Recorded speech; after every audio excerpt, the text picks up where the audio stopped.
In writing this book about Trevor Howard, I had perhaps the greatest advantage that any biographer can have, in that I got to know my subject very well over the months. In fact, it went into years that we collaborated on it.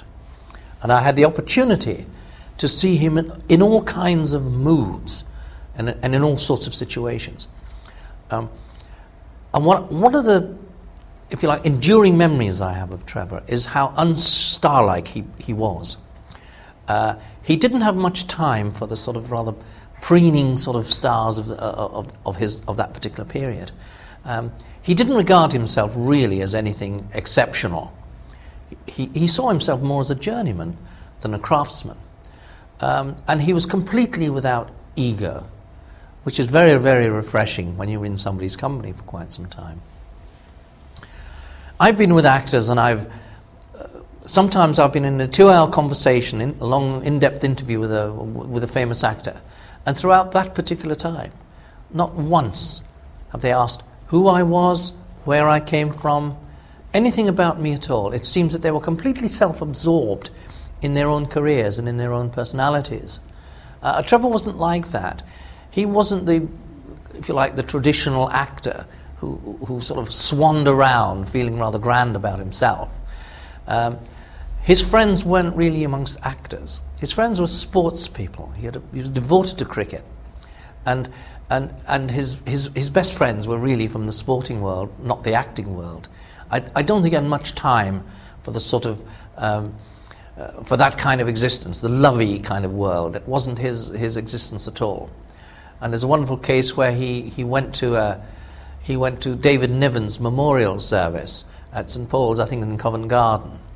And on the way out, he said to his wife Helen, "For God's sake, don't give me a send-off like that," because he didn't want that sort of people standing up preaching great eulogies about his talent and his gift and how internationally, what an international celebrity he was. He wanted none of that at all. He was a simple man, and he was an honest man. And we would go sometimes at lunchtime when I was doing an interview with him, an all-day sort of session.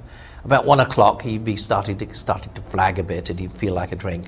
So I'd take him to his local pub, which is called The Gate in Arkley. And Trevor would march in, and he'd had his favourite seat, and he'd sit down, and he'd sit down with his beer and his chaser. And he just sat there, and people didn't bother him. They knew who he was. They left him alone. They gave him his space. And he would just sit there chatting about cricket or the weather or the last time he went to America or Marlon Brando, any kind of thing that came into his head.